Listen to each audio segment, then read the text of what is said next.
pues otro viernes más con el Star Citizen Live, que en este caso es sobre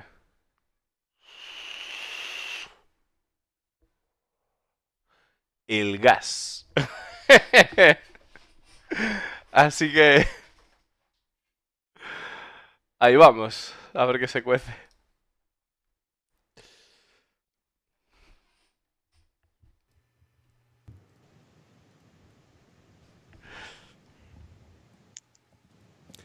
Hi, everybody. Welcome to another edition of Star Citizen Live Game Dev. I'm your host, Jared Huckabee. And if you've never seen a Star Citizen Live Game Dev before, it's where we take about an hour out of our Friday, the end of our week, and explore a little bit about the... Bueno, soy Jerry Jacobi, vuestro host esta semana. Gracias, Raid, que es por los gases.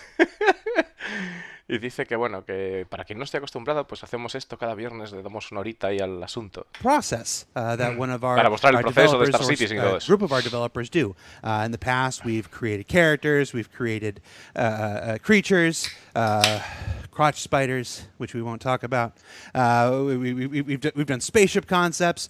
Today, we are going where no game dev has gone before, into the realm of VFX and exploring some of the work that our team is doing, developing our gas cloud tech for. Vale, dice que hoy vamos a ir donde nunca un Star Citizen Live ha estado antes en el tema. Es que vamos a ir a la habitación de los efectos visuales del gas. Well, for Star Citizen and Squadron 42. And joining me on the show right now are two people that I was going to say need no introduction, but I'm pretty sure this is the first time they've been on the show, so I guess we should do an introduction. I always do an introduction anyway. Jacob and Oliver from the VFX team. How you guys doing? Yeah, good, thanks. Yeah, good, thanks. So, welcome to the show. This is our first time on the show. Let's tell folks a little bit about who you are and what you do for Star Citizen. We'll just start at the top and go down. So, Jacob, who are you? What do you do? Hey, I'm Jacob. I'm a VFX technical artist working at CIG for... Dice que Jake es artista técnico de efectos especiales. Y que, bueno, también ha dicho al principio que evidentemente pues va a estar tanto para Escuadrón 42 como para el Persistent Universe. S42 on PU. And what does a technical VFX artist do? That's a... I guess I could confidently say that we mostly work within a program called Houdini, as I guess it's what we work in most of the time. It's a bit... Dice que le van a preguntar que qué es lo que hace un artista técnico. Pues dice que básicamente lo que hace es trabajar con Houdini, que es un programa Houdini, Houdini, que es un programa de esto de movidas, de que ya hemos visto cómo hacen pues representaciones en 3D o cosas así, ¿no? Like 3ds Max and Maya, but just a bit different. It's a bit more technical and a bit more more suited for particles. Artists. Yeah, it's a bit more of a simulation-based program, which makes it great for dealing with VDBs. Dice que es del estilo de 3D Max o tal, pero que en realidad que es más enfocado a lo que es partículas y demás. Gas Cloud. Right. And how about you, Oliver? So I'm Oliver. I'm the lead visual effects technical artist. As Jake said, like we work on like Houdini pipeline, and we also support the visual effects teams and other teams around the company working on the PU and Squadron and like helping them with the tools and the processes. And we're going to go through one of those processes today. Awesome. Bueno, pues dice el otro que es el mandamás de los efectos especiales y que dice pues se encarga de que todo vaya bien en la línea de producción de lo que es los temas relacionados con Houdini, que también ayuda pues a otros equipos del estudio en lo que sea necesario, claro. So we folks who have been following the project for a while know that we started our gas cloud tech for Squadron 42, developing a location called the Coil. Folks who have been following have saw that first in the vertical slice that we did a little while ago. Sí, bueno, está comentando de que la primera vez que nos enseñaron el tema de la tecnología de gases fue en la presentación que nos hicieron de la demo de corte vertical de Escuadrón 42 en el escenario de The Coil, que bueno, la podéis ver en mi canal de YouTube, si tenéis curiosidad, pues está la tengo traducida al español. A while ago. And now we're currently looking at ways to bring that tech into the persistent universe right now. Through I know that you guys are experimenting with the Grange points and stuff like that. So why don't you go ahead and start your screen share? I'll get rid of the cameras and you can show us a little bit about what you've been working on. Vale, que empiecen a compartir pantalla y que os enseñe lo que han estado trabajando. Yes. LOL. So we showed last CitizenCon the jump point, and what we're going to do today is show how that jump point was created.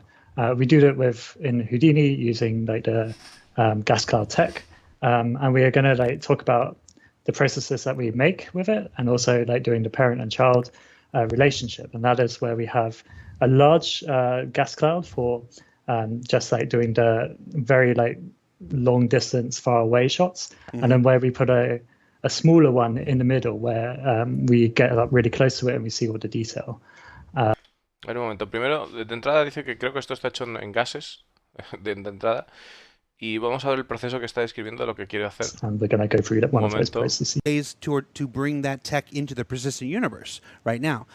Through I know that you guys are experimenting with the Grange points and stuff like that.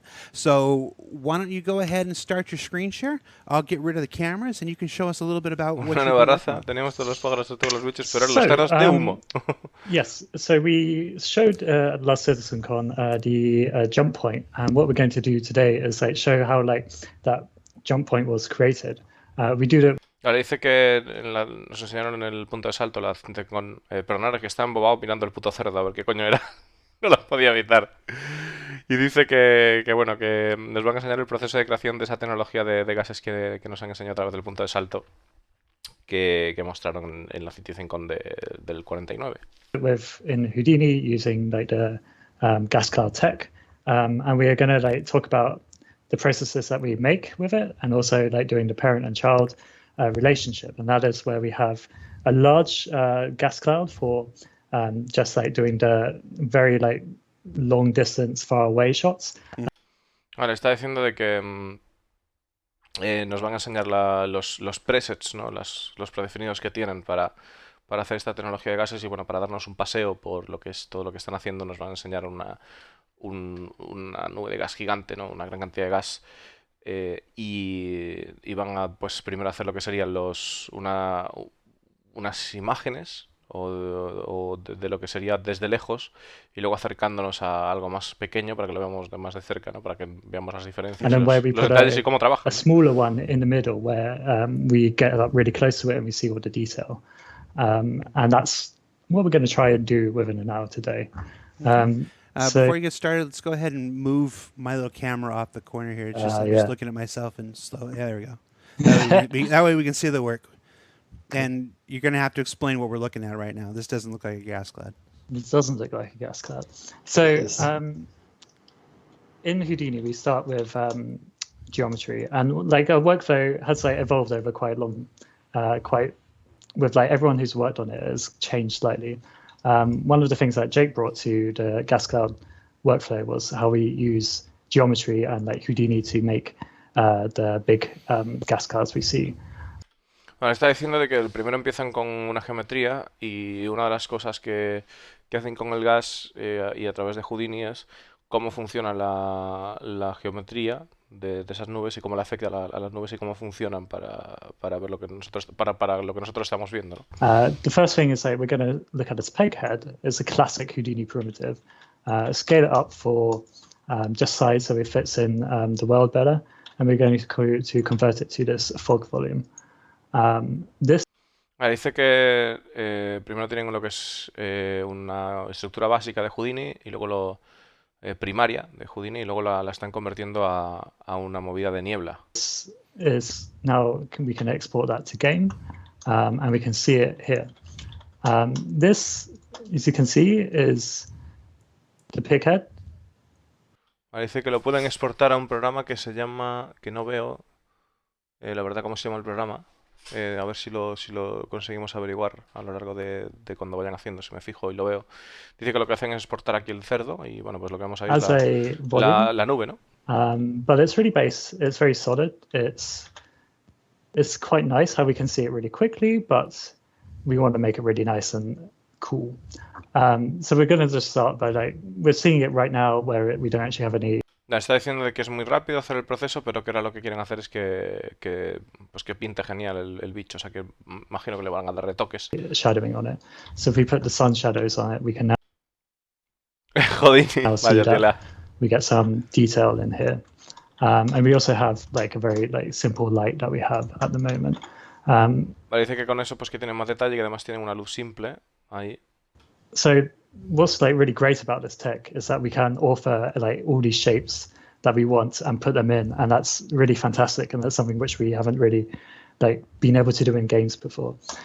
So that's A ver, un momento, una cosita de las sombras que ha dicho que me llama la atención, que dice que tiene la posibilidad de poner if we put the sun sombras. shadows on it, we can now see that we get some detail in here. And we also have a very simple light that we have at the moment. So what's really great about this tech is that we can offer all these shapes that we want and put them in, and that's really fantastic, and that's something which we haven't really been able to do in games before. So let's go. No sé lo que ha dicho algo de formas. Sí. Y tengo que buscar una palabra porque es author, pero no sé no sé qué cojones significa. Entonces vamos a buscarlo.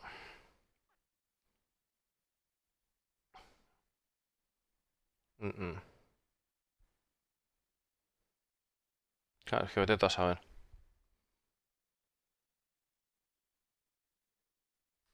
Vamos a darle otra vez para atrás a volver a escucharlo, porque es que dice que nunca se ha hecho lo que dice que está haciendo. Le estoy siendo tan insistente porque dice que nunca se ha hecho en videojuegos, pero no lo entiendo lo que dice. At the moment. So what's really great about this tech is that we can offer all these shapes that we want and put them in, and that's really fantastic, and that's something which we have. Vale, dice que lo que puede hacer es author, que no es, no sé si es author. Dice que puede hacer eso con solo sombras y ponerlas en ahí, o sea, meterlas ahí, y que es algo que no se ha hecho en ningún videojuego antes. No sé si se refiere a todo lo que es el conjunto de actividades, lo que es de pasar la estructura geométrica de Houdini hasta aquí. Haven't really been able to do in games before. So let's go back into Houdini and start off making something. Claro, sí, porque ahora está haciendo a Houdini y dice que van a hacer algo. Just for the folks that are in the chat right now, the pig head is just a standard piece of test geometry that's within Houdini. Yes. Yeah. All right. LOL.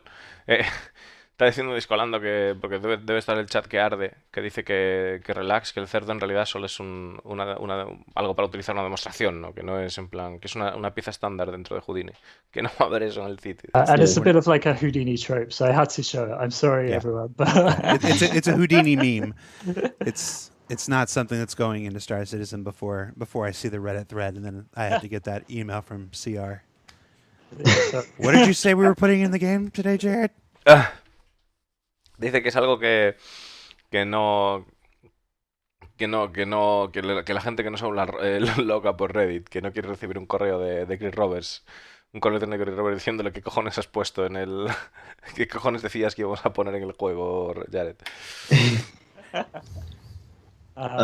It's good to note that the style of modeling to create this gas cloud is there's so many different ways of doing it. This is just one of the ways to do it, and I think until we plan to do all of this, I haven't actually seen modeling gas clouds in this way using essentially layers. You'll probably see the result of that quite soon. yeah, so it's kind of interesting because what I'm doing at the moment is I'm trying to create a polygon of the big forms that we're going to use later on. And we're going to do this quite rough to start, and then maybe if we have more time, we're going to add in the detail later on. But at the moment, we're just playing around with the shapes that we can get and make something quite interesting to look at, because we found some of the best things that we can see that we can fly through are these very abstract forms as well.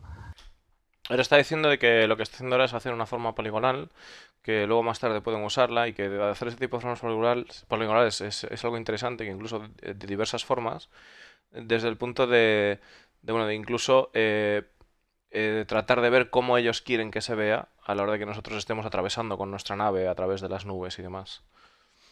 And it does like change from location to location. So like, for instance, the jump gate that we saw had that, we called it the Owl Nebula because it had this like very magnetic theme to it, which had looked like owl wings, which someone brought up, and then we couldn't get away from like calling it that. And that's sort of like based around this like very quite interesting to look at because we found like some of like the best things like we can like see that we can fly through are like these very like abstract forms as well. And it does like change from location to location. So like, for instance, the jump gate that we saw had that, we called it the Owl Nebula because it had this like very magnetic theme to it, which had looked like owl wings, which someone brought up, and then we couldn't get away from like calling it that. And that's sort of like based around the lore of how like the jump points work. So like for each different thing that we do, we're sort of going to be playing with different methods of creating things. Now, right off the bat. A ver, dice que bueno, de que... a ver, vamos a tratar de traducirlo. Dice el fulano, si lo que quiero tal, pues bueno, es que es bastante bestia, ¿no? No es bestia, pero bueno. Dice que claro, que a través de lo que es el punto de salto, sí, que vimos, pues que las cosas cambian bastante porque como que puede haber fuerzas magnéticas que hagan que se deformen las cosas hasta el punto que se deformen también las alas y que eso también se ve reflejado en lo que son pues lo que están enseñando aquí. Los gases y demás. Voy a volver a verlo otra vez igual otra vez porque es una flipada muy bestia. Entonces vamos a tratar de verlo de nuevo porque agüita. Espérate. Buena regla. Yeah, so it's kind of interesting because what I'm doing at the moment is I'm trying to like create a polygon of the big forms that we're going to use later on. Sí. And we're going to do this quite rough to start, and then maybe if we have more time, we're going to add in the detail later on. But at the moment, we're just like playing around with like the shapes that we can get and make. Claro, dice que ahora mismo, pues eso, que van a jugar con formas y luego ya veremos lo que conseguimos para ver los resultados que queremos obtener, para ver cómo se ve a través de cuando hablamos con la nave y tal. Esto está claro. It does like change from location to location. So like, for instance, the jump gate that we saw had that, we called it the Owl Nebula because it had this like very magnetic theme to it, which had looked like owl wings, which someone brought up, and then we couldn't get away from like calling it that. And that's sort of like based around the lore of how like the jump points work. So like for each different thing that we do, we're sort of going to be playing with different methods of creating things. Now, right off the bat, we are dealing with gas clouds today. The space in space, like nebula and stuff like that. What the tech that we're talking about today isn't what's going to be used for volumetric planetary clouds, and it's not what folks can look forward to for Crusader, for instance, which is a gas giant. Bueno, dice que están hablando de tecnología de gases para nébulas y demás, y que lo que estamos viendo aquí no va a ser la tecnología que se use para hacer el planeta Crusader, ¿ok? Ese es el tema. Those are different initiatives. Claro, que dice que son iniciativas diferentes, ¿no? That they're all really different challenges as well, because like the thing with the gas clouds is that they can actually be bigger than the planets, and then like also just trying to like tile clouds across a planet is a completely different thing. And it's a really interesting like to have all these different technical challenges that we're having to deal with at the moment. Vale, dice además que bueno, que lo que es las nubes de gas pueden ser más grandes que lo que son los planetas, en realidad. y que es un tipo de retos diferentes, tiene retos distintos que lo que es el comportamiento de nubes de gas en lo que sería un planeta, a lo que a cómo se comportaría en lo que es en el espacio. Yeah. So what we're exploring this week is gas clouds in space, nebula, the likes of that. As far as Sí, son nebulosas de gas. Esto es, nebulosas de gas. Aún así está muy interesante, ¿eh? Porque agüita. O sea, porque el coil, o sea, eso, el coil es muy vasto. O sea, si por ahí vas con la nave y vas atravesando todo y se modifica, como van diciendo, el paso de los gases al movimiento, al paso del movimiento de la nave. atmospheric stuff, that's not what we're talking about today. It's not what Claro, we're no, showing no es today. tema, This isn't the process for that. And for creating a gas. dice que no van a hablar tema atmosférico, pero bueno. Dice que el Crusader, que es iniciativa diferente, diferente rollo. Early on in the show. Los otros se parten. Qué cabrones. So yeah, what you started with a simple strip, and then you've just been mutilating this thing. Yeah, this is one of the big challenges when it comes to modeling the larger forms of the gas cloud. Is you're trying to model like essentially like an abstract shape. You're trying to model chaos in a sense, because you just want really random shapes, big forms, and hand modeling it can be quite tricky because you're trying to like create randomness when instinctively as an artist you're trying to create something with actual shape. Claro, está diciendo de que, bueno, está dijo que tenía hecha la malla y que de repente empezó a mutilar. Y qué pasaba, que estaba haciendo y que, bueno, que dice que es un... que realmente es el parte del proceso de esta creación de hacer nebulosas, que consiste en tratar de hacer formas abstractas y generar caos para tratar de evitar pues precisamente las formas definidas que va contra natura, de hecho, de lo que normalmente haría un artista, ¿no? Que es hacer una forma definida. Okay. So this thing you're doing in the lower right in the engine, we refer to something that looks like this as like flow graph. Does this function similar to flow graph? Ish. Oh, also, Ollie, poly extrude, you need to help at the back. Thank you. That's why he's here. We said that was going to happen. No sé lo que... Ahí están hablando de cosas técnicas que no entiendo, no sé lo que es Flowgraph, no tengo ni idea. Y están hablando de algo de una coña, en plan rollo polígrafo o algo así. Pero no tengo ni idea de lo que es Flowgraph. O sea, de hecho, voy a buscarlo un momentito para que sepamos lo que es, porque no tengo ni idea. A ver, programa algo así.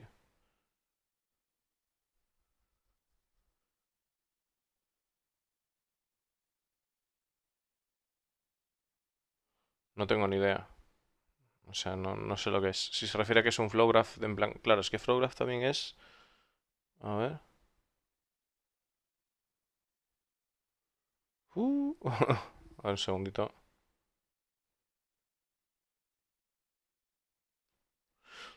A veces se ponen técnicos y no hay otra, ¿no? Hay que buscar. No quedan más huevos.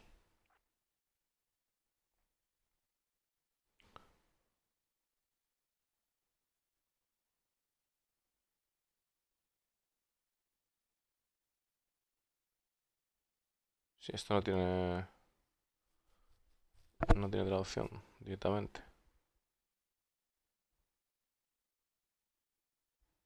Ni idea de lo que es. Imagino que igual, yo creo que se refiere a lo que es, si lo que están haciendo es como una especie de rollo de recuadros donde se representan estadísticas y movidas, un gráfico, ¿no? We refer to something that looks like this as like flow graph. Does this function similar to flow graph? Ish. Oh, also, Ollie, poly extrude, you need to help at the back. Thank you. That's why he's here. We said that was going to happen when we invited him. It's like, oh, this just means I get to backseat drive his work, don't I? Sorry, yeah, it's talking about it all week. It's my time. Sorry, what's the question? No, I was saying. So what are we doing? What are these steps that you're doing here on the lower right hand corner? The transform, the blast, the mountain, the bend. What do each one of these do? You don't necessarily need to hit each one, but yeah. What's happening with these? So Houdini is a node-based program, unlike 3ds Max and Maya, where you apply a function to it. So you select your polygons, and then you do an extrude to create a cube, for example. Houdini works in a similar sense, but instead of keeping things in a function and just having code in the background, say you want to perform this action, Houdini actually has all of these in nodes, so it's totally non-destructive. So if Ollie went all the way to the back of his, to the top of his network, you would start from your, you'll be able to see the original grid that he created from. Yeah. So it's just totally non-destructive, and it's actually one of the big benefits of Houdini. Vale, dice que entiendo que le están preguntando cuáles son las diferencias entre 3ds Max y Houdini. Y está diciendo que, bueno, que a diferencia de 3D Max, por lo visto Houdini funciona en base a nodos, que es lo que vemos aquí, ¿no? Que te puede mostrar lo que es desde dónde partiste hasta para el fondo. Y que en ese sentido, pues, que está como que hace divisiones, ¿no? Que funciona con estas divisiones y que es como más... que es una de las grandes cosas que dice que tiene Houdini con respecto al otro programa, ¿no? A 3D Max. Is that non-destructive workflow?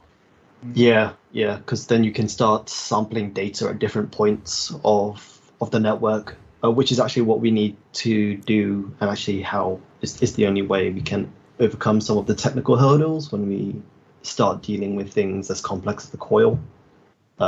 Vale, dice que además que debido al sistema de nodos, que precisamente que pueden trabajar con las diferentes muestras, las diferentes etapas de creación de lo que es esta construcción entera que tienen aquí, y que de hecho pues es algo que necesitan sí o sí para, por ejemplo, hacer cosas como decoy.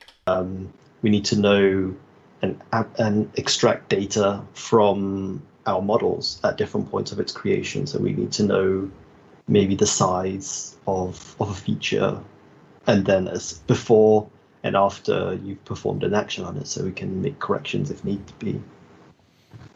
Que dice que necesitan extraer información de texturas o de, bueno, diversas historias que tienen ellos, ¿no? Y que bueno, pues luego necesitan poder hacer modificaciones en esos distintos pasos para poder ir retocando el resultado final que vemos aquí. And you have, Bueno, el resultado que van obteniendo, no el final. you have some kind of live link between Houdini and the engine here. El flow graph es el recuadro donde están esos nodos. Esto, ¿no? Esto es el flow graph, ¿no? Puede ser. O esto. Ah, esto. Esto de aquí, el flow graph.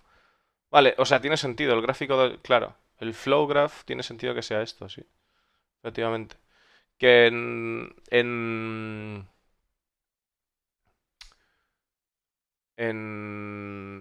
me acuerdo cómo se llama. Bueno, da igual. Vamos a seguir. No, we don't actually. Sí, But sí, lo de la derecha. How are we seeing the what's so Yeah, good is exporting that that fast? it just Yeah. updates really Oh. well, which is Oh, like okay. really convenient. So where did the gas cloud go? I actually scaled this object up, which is why we had some slowdown. But what it's like really good to just do is just to view these things in editor like as really quick as we can. So this is actually quite big actually. Dense. You did scale up by 50, and then you did the output back. Yeah. Yeah, we don't have any reference item to show the scale here. Yeah, Not yet. and that's something which is something we need to figure out really. So Dice que están tratando de averiguar la escala. Dice que ahora mismo no tienen un objeto para averiguar la escala de las dimensiones de lo que están trabajando. Y que dice que tienen que averiguar a ver cómo hacen eso. what I'm doing at the moment is just sort of figuring out what the lighting is going to be, and I'm also going to make this a little softer to start with. But like what we have at the moment is really harsh cubes, and let's just improve this lighting a lot more. Where do my light go? It's over here. Cool. But our next stages will be to make this volume look a lot more interesting from what it is. What's like fun is that we can actually get in these like quite quick shapes to start with, and then also to add all the high frequency detail, and then we'll start looking for locations to actually put something new and like what we're going to do is put like a station in, and then we're going to dress up around that station as well. So Cool. Yeah. So Bueno, dice que lo que van a poner, pues eso lo estoy escuchando, ¿no? Supongo. Que dice que van a poner una estación y ver pues cómo se ve alrededor de él. Y aparte de una serie de cosas técnicas rápidas que, en fin, no tienen... A ver, sería... the high frequency detail, and then Yeah. Sí, claro, están hablando de poner algo de la movida de la alta frecuencia que estaban diciendo. Yo no tengo ni puta idea de lo que es la alta frecuencia. Discolando no tiene ni puta idea de lo que es la alta frecuencia. Solo lo saben ellos dos. Eso seguro. start looking for locations to actually put something new, and like what we're going to do is put like a station in, and then we're going to dress up around that station as well. So cool. Yeah. So folks in the chat asking what gas cloud tech could be used for. Dice que la gente del chat está preguntando para qué podría ser utilizada la tecnología de gases. While as we've stated, this isn't what's going to be used for something like Crusader or even for atmospheric clouds. This can be used to make the space around a star system much more interesting and much more dynamic. Claro, dice que a pesar de que no se puede utilizar para lo que viene siendo... o sea, que no se va a usar, ¿no? Para lo que es Crusader, esta tecnología, se va a usar para hacer los alrededores del espacio más interesantes. This is about making space more than just black, empty space. Dice que esto es algo más de hacer simplemente el espacio algo negro y vacío, ¿no? A gas cloud covering it to just make it a bit more, or a derelict in the middle of a nebula, or maybe spilt oil around a gas and it forms around the ship. Right. Yeah, and nebulas are real easy go-to, like the Mutara Nebula in Star Trek 2.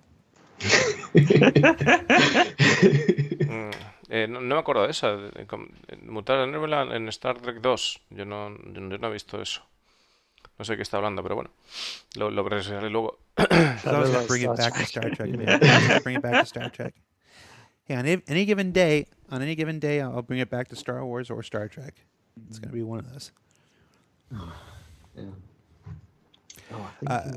So no, Gombrich, not gas cloud tech for Crusader. It's a different tech, is what we're saying. It's different. They're not the same. So this not being the thing that we're using for Crusader does not mean that. No, está repitiendo otra vez que no va a ser lo que van a utilizar para Crusader, para que la gente no se venga arriba. Yeah. We kind of ruled out. Well, not. We explored VDBs and kind of said, not quite the tech that we should be using.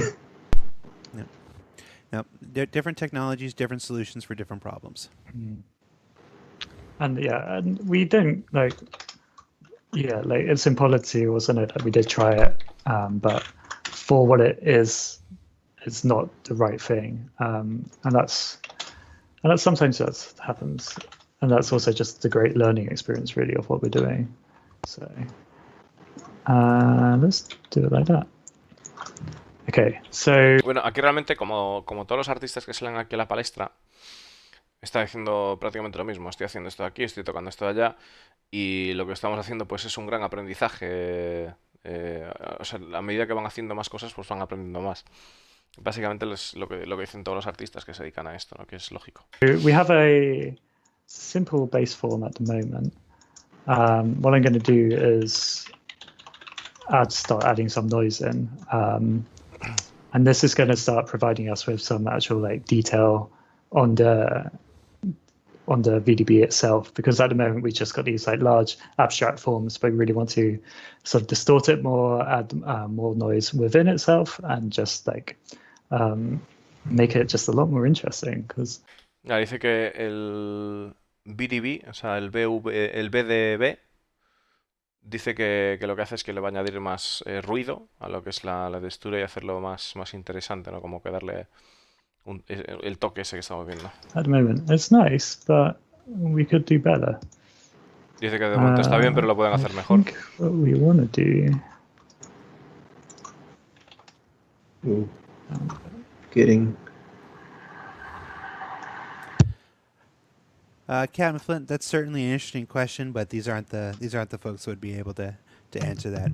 Remember, folks, these are VFX artists, so questions today should be about process and about art. If you're looking for gameplay applications, those are usually the realm of designers. Yeah, we make the tools for artists to easily, well, making an easier process for them to actually model this. Like so right now what Ollie's got is a very flat base form to create all the larger shapes. But as you can see, the CIG cloud detail doesn't mean it's going to be used for clouds. It's actually just inside of this node is a more complex network, which Vale, está diciendo que lo que se están dedicando es a pues hacer herramientas para que los artistas puedan trabajar, ellos concretamente. Y lo que voy a hacer, si me disculpáis un segundo, que son las 8, voy a dar un aplauso literal por la ventana y vengo ahora.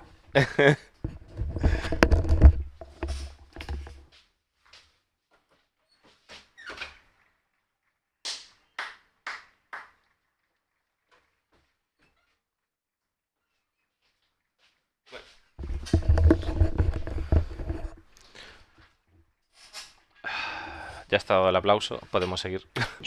we've simplified to make the UI just show like values for artists to tweak and to easily create detail on these gas clouds without them having to constantly figure out how am I going to add detail. Me and Ollie will kind of go in and explore different ways to do it and then package these up in a much more friendly way. Claro, dice que lo que están haciendo, sí, fue un aplauso literal, o sea, literal, un aplauso. Están diciendo de que lo que hacen ellos, digamos, lo que pueden hacer, lo que han hecho ellos es así, explorar diferentes ideas y, digamos, con lo que son las formas que estamos viendo, las texturas, como vemos que van cambiando y tal. Y como hacer paquetes que sean el paquete colega, ¿no? Para cuando el desarrollador o el artista vea, pues puedo pillar este paquete colega, ¿no? El copy-paste de toda la vida. Pues aquí pues es una manera de hacerlo, ¿no? Yeah, so at the moment I'm just trying to add more large-scale offsets, distortions. Para evitar que tengan que hacer todo el itself. proceso, ¿no? Pues... And then we'll add more of the higher frequency stuff on the gas cloud. Lord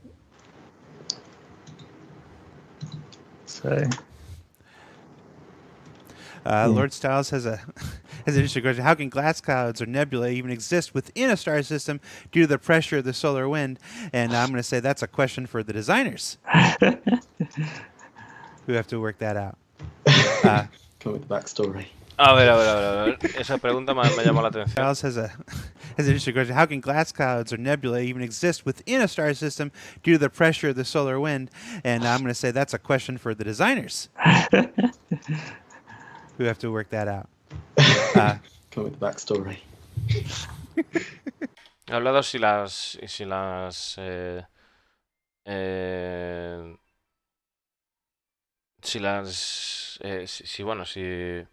hacen depresiones con los vientos solares en las nébulas, y ha dicho que, bueno, que ha dicho Discolando que eso que es una pregunta para los diseñadores del juego, ¿no? O sea, es que claro, ya la gente empieza a preguntar cosas que son en plan... oye, mira, vamos a poder hacer equilibrios en el juego o cosas así, porque ya es súper avanzado el puto juego, o sea, ya no sabes lo que van a meter y lo que no. Yeah, that's one of those things that luckily artists don't have to worry about. We just make the pretty pictures. Yeah, what So is what quite is- interesting. No, after you. What is quite interesting about the gas cloud itself is that it does drive gameplay parameters. So, for instance, like the pressure, we have atmosphere systems within the gas cloud entity. So whenever you go inside the volume of one, it will drive like a pressure value in the atmosphere, and that drives other systems. So what we can do is that we actually drive like the particle effects in there. So you see more different types of particle effects, and like the intensity increases when you go like deeper in and the pressure gets bigger. So it's quite interesting how these different systems end up being tied together, and that's something that like happens quite a lot across Star Citizen. Está contando algo bastante interesante con el tema de las presiones y dice que pueden tener, o sea, que tienen parámetros para la presión atmosférica y que a medida que te vayas metiendo más dentro de la tecnología de gases, o sea, de la tecnología de gases, de la nube de gas, que pueden utilizar eso también. Que es interesante de cómo se comunican y se mezclan todas las tecnologías de Star Citizen. Creo que lo que se está refiriendo en el caso de la nave es, por ejemplo, si nosotros estamos volando a atmósfera baja, pues evidentemente nuestra nave se comporta de manera diferente. Entonces, si nos metiésemos en el centro de lo que es la nube de gas, pues igual nuestra nave se vería afectada por ese comportamiento en cuanto al vuelo se refiere. Citizen, where we tie a lot of these parameters together. Like what folks who saw the vertical slice for Squadron 42 saw how the coil had some adverse effects on the ship systems, with the communications being garbled and stuff like that. So, it's there are certainly gameplay elements to this work, but again, the which gameplay elements come into play when, where, and how are the realm of the system designers as opposed to the VFX artists. Zondor. Vale, le acabo de comentar otra vez Discolando, después del comentario que ha hecho este hombre, de que en plan no os calentéis, que la tenemos. Porque claro, que dice que efectivamente, como hemos visto en la demo de corte vertical, pues hay ciertos efectos asociados a estar en el coil, ¿no? En una nube de gas. Es el tema de pues, interferencias electromagnéticas, o bueno, efectos de rayos y demás que había por allí, ¿no? Y que de todas maneras que lo que suceda en las nubes y demás, que no es perteneciente al equipo de efectos especiales. O sea, That's an interesting question. Do you find Houdini Pyro? lo que decidan que vaya a suceder, lo que no, ¿no? Que es más bien el de System Designers, de diseñadores del sistema. Or do you find Houdini Pyro FX better, in your opinion, than non-node based pipelines in like a program like Fume FX? It's kind of Wow, esto no tengo ni idea de lo que es y me gustaría saber. No sé si lo ha puesto por aquí, pero bueno, el hostia de preguntas. O sea, vamos a volver a darle para atrás a ver si conseguimos descifrar lo que han dicho.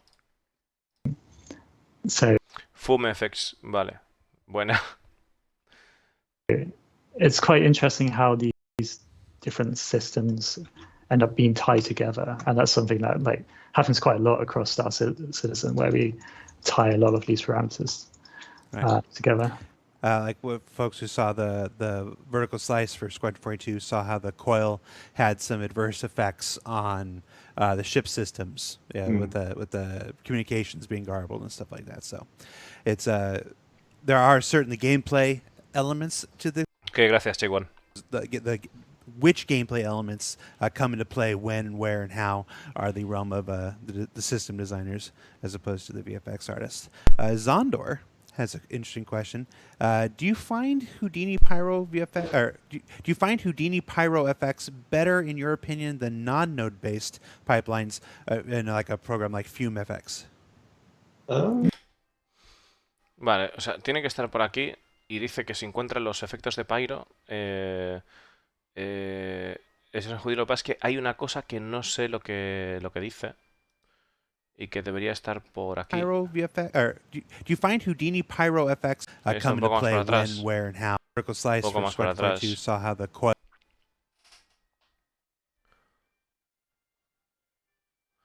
¿Y cómo se llamaba el fulano? Que era lo interesante.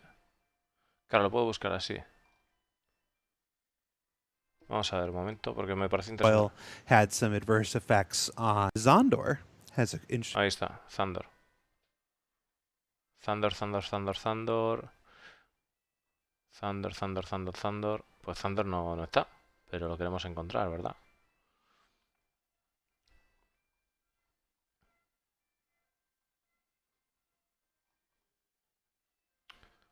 Vamos a ver.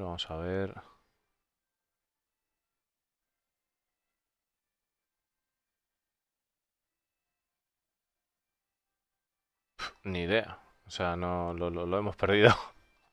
Vamos a tratar de hacerlo lo mejor que pueda y a vivir. O sea. Question.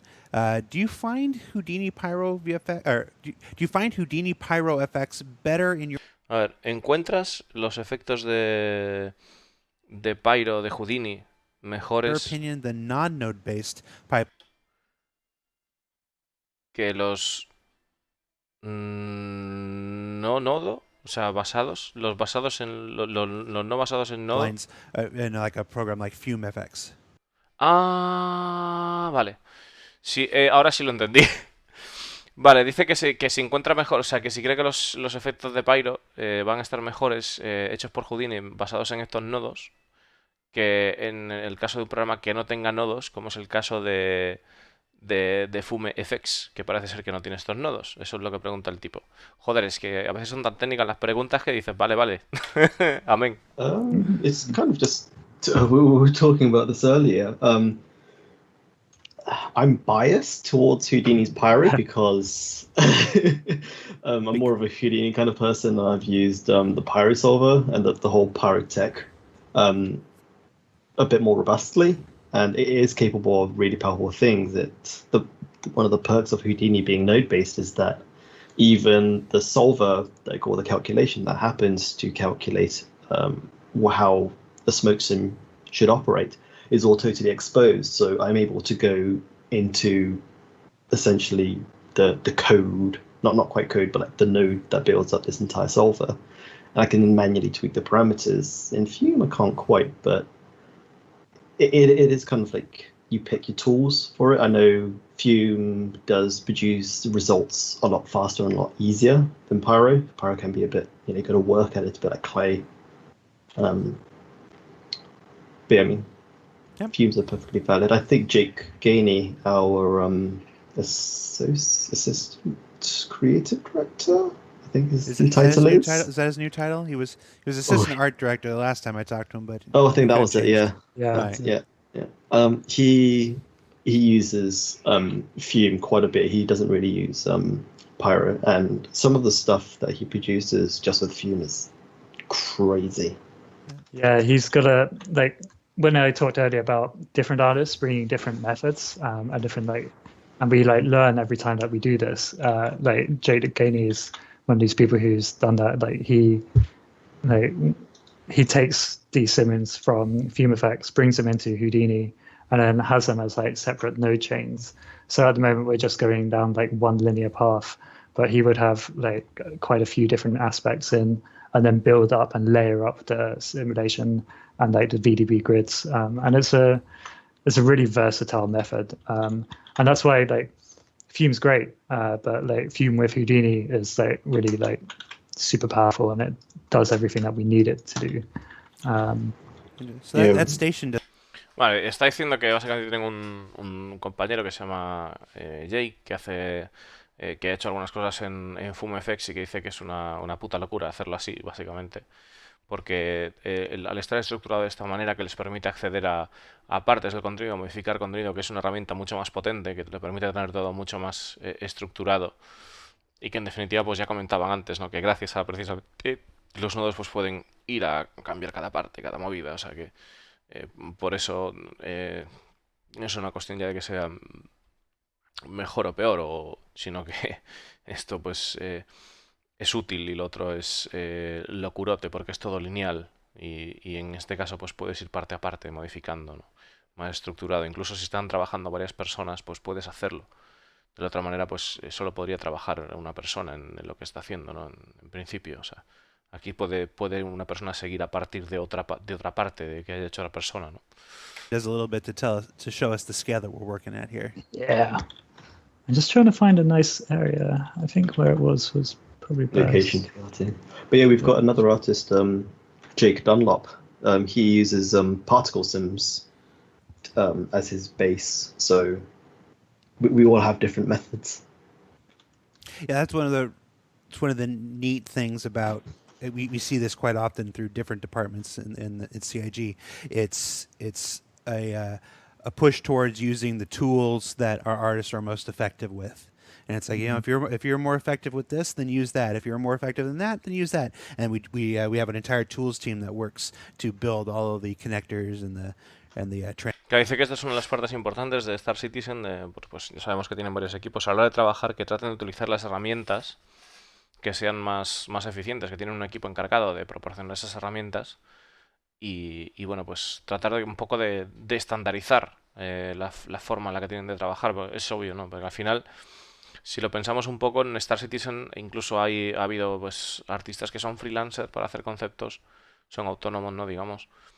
Ha habido pues cantidad de gente que ha pasado por ahí en un momento dado. O gente que viene de distintas disciplinas, diversas disciplinas o diversas formas de trabajar.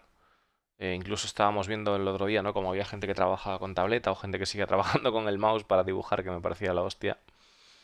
Y bueno, pues al final sí que tienen que tratar de estandarizar un poco porque si no, cuando alguien nuevo llega a la empresa, ¿cómo cojones le dan indicaciones de tienes que hacer, no sé, locura? Terminator en Marte sería. O sea, el Terminator Schwarzenegger en Marte, se le quiere así la cara al tipo. Translators that are necessary Mm. to allow that to happen.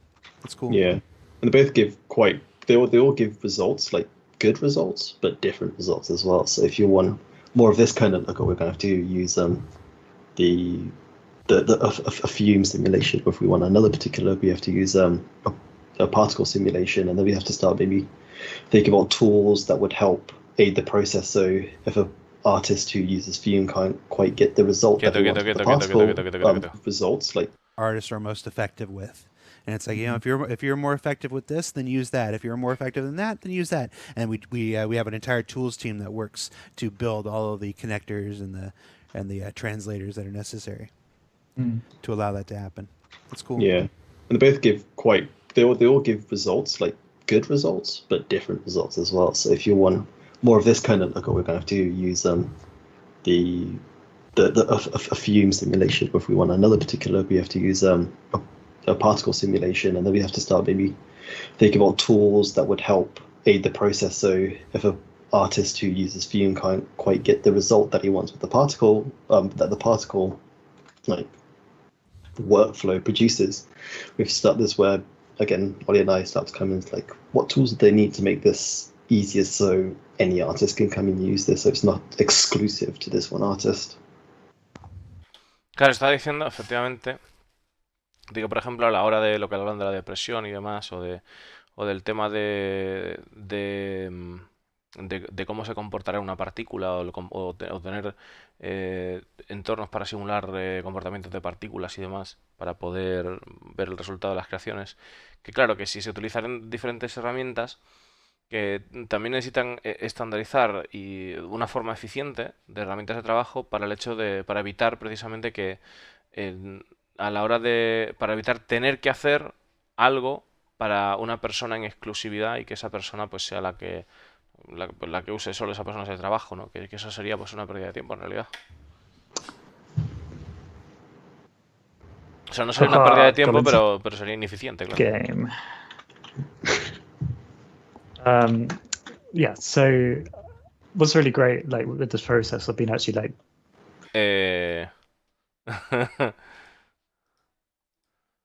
Y bien. To this one A artist. ver, a ver, a ver. yeah, so To this one artist workflow producing this. Momento.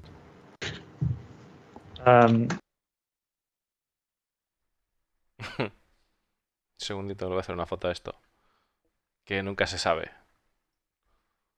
Nunca se sabe y oye, pues nunca se sabe, ¿no? Ahí estamos. Perfecto. Ya podemos seguir. yeah, so what's really great like with this process of being actually like being able to copy, get that volume into game is that we can just really quickly fly around it. And I made this pretty big now, so it's gonna take a while to fly around, but it gives you like a good like idea of what you're looking at. So yeah, it's interesting. I think it's still really rough, and I think a lot of what we're going to make this session is going to be quite rough. We did a couple of dry runs earlier, and we were going over time, so we had to like speed it up a little. So we'll point out the things where we would spend more time on, and like make it nicer, more presentable. Because we can see here that we're not getting very good noise at the moment on this section, and that's something we can improve further down the line in Houdini. So what we want to do now. Vale, dice que, pues, en definitiva, lo que hacen es echar una vista general, y tratar de acelerar un poco las cosas, dando sesiones pasadas, como están haciendo, y ver en dónde se tienen retoques, ¿no? Entonces estamos señalando, pues bueno, pues por aquí hace falta un poco más de ruido, que hay poco ruido ahí en la movida, que está muy tal. Is Dando retoques, ¿no? add a child VDB in here. So this is going to be a local VDB which is going to sit around the station. I think, like, Jake, what do you think? Do you think I should make this bigger? I think you should They got to embed that station into something else, into the VDB, so you can add a bit of detail. Quite thin. Like, maybe I should put it on here. Let's put it on the cloud bank. Yeah, let's do that. Like the Star Trek. Me dice que debería meter la estación en un poco en las nubes para ver cómo es con detalle. No sé si os estáis dando cuenta del jodido tamaño de la nube, que eso es una estación. O sea, la estación tiene kilómetros de largo, ¿eh? Voyager intro. Que es una puta locura. O sea... Yeah, let's just whack him in there. See what happens. That's cool, yeah. Maybe a gas mining station, who knows? Yeah. Okay, cool. So let's figure out where this guy's Están bromeando con el tema de una estación recolectora de gas. sits. Yeah. It's one of the challenges is that when you go location scouting in Engine and then you try to do it in Houdini, you just get lost very easily because they look very different. Your sense of perspective is changed. I think I should rotate this. I did rotate it. That's good. Okay, so we think he's there. You think it's that one? Yeah, that looks right. Yeah, you've got that whole.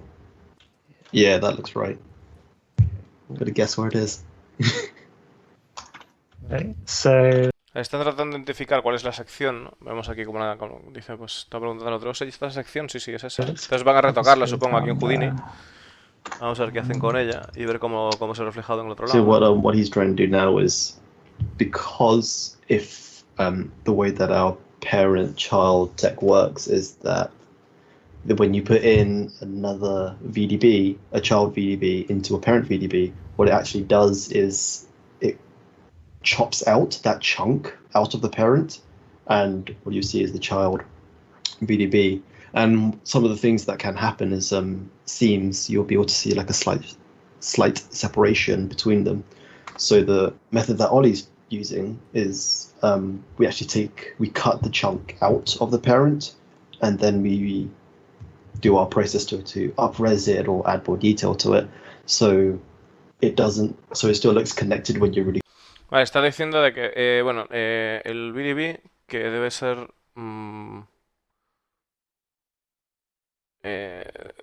¿cómo sería? Volumetric dense, no sé qué, bueno, da igual, son unas siglas que utilizan que ya trataremos de averiguar qué cojones significan en algún momento, que no lo han dicho, pero bueno, el VDB, o sea, el VDB, sí, sería a lo que le llaman lo que es la composición esta, ¿sí? La composición esta de gases.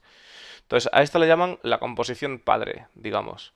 Y a esta le llaman la composición hijo, ¿no? Lo que están metiendo es una pequeñita, refiriéndose a child, ¿no? Al hijo.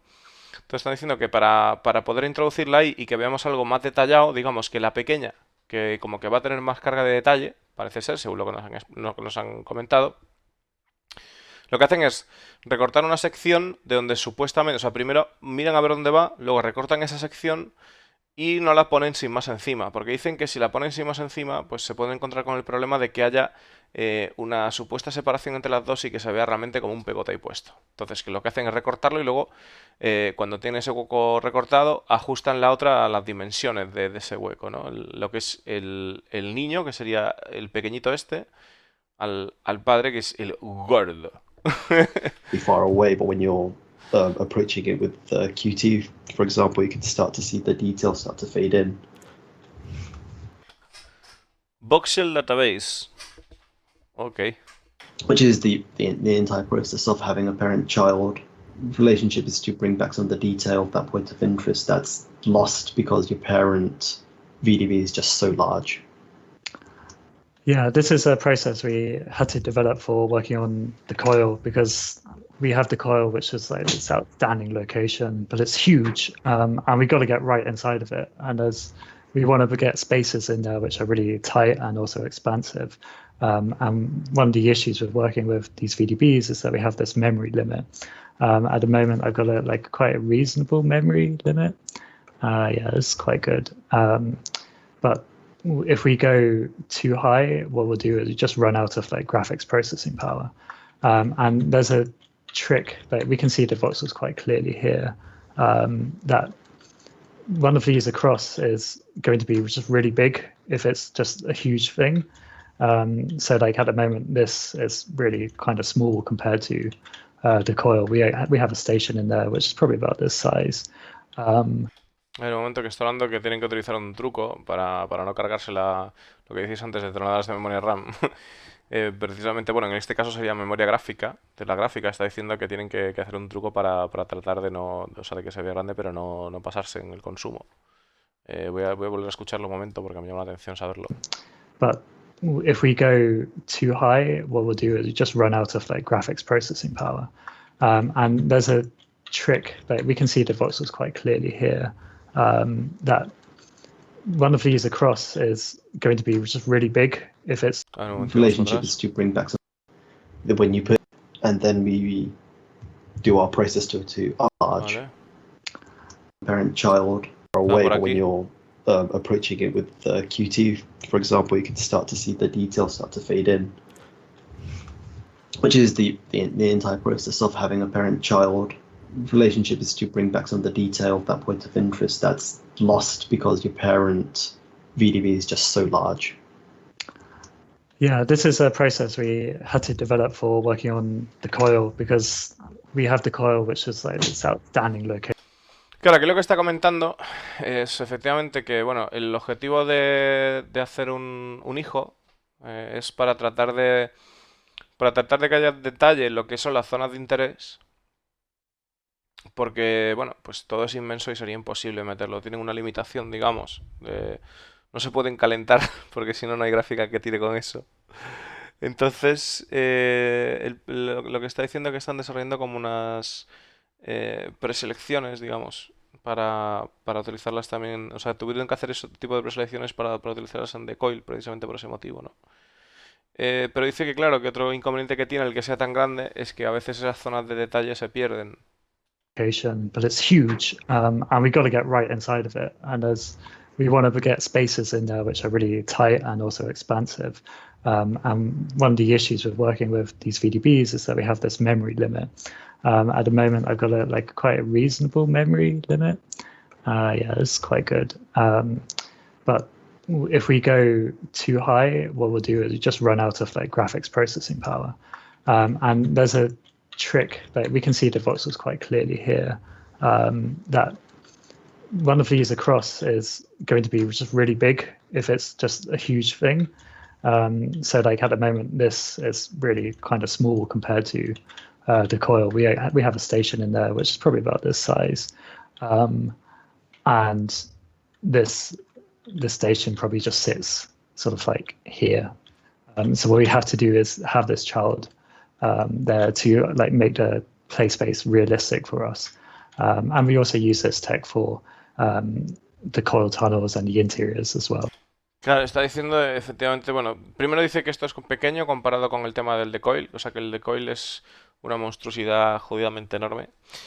Y está comentando de que, claro, en el caso de la estación, pues lo que tendrían que poner es el hijo, ¿no? Por esta zona de aquí, o sea, en esta sección, digamos que tratar de hacer lo que es el entorno de la estación interesante.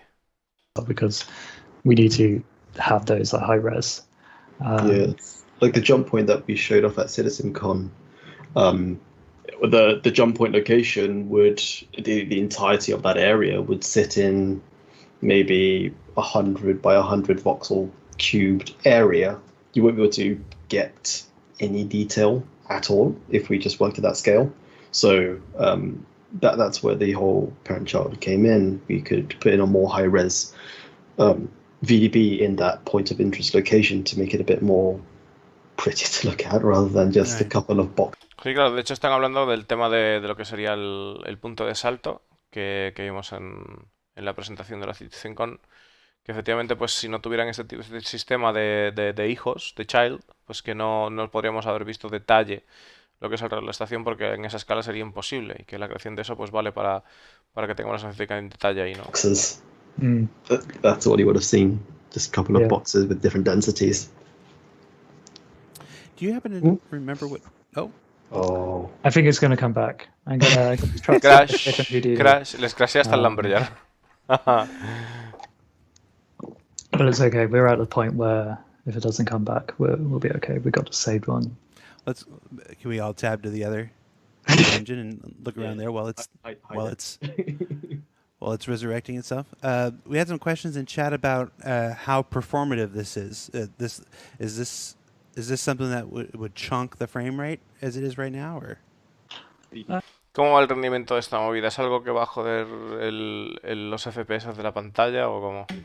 Implementation has been like this is like something we have to keep an eye on because like rendering 3D volumetrics in games, not many people do it, and the reason why people don't do it is because it honks your graphics card. Claro, dice precisamente que tienen que estar mirándolo, tienen que estar pendientes porque la razón de que nadie lo haga en los videojuegos, el mundo de los videojuegos, es precisamente porque te revienta la tarjeta gráfica. No da tirado, ¿no? Te la ahoga. So like this is something which we're just always looking at. And this is partly with like the rendering and how many voxels we see on screen, as well as the lighting. Like the lighting cost is a huge thing. That's why like a lot of our lights are quite static in here. At the moment, we have like this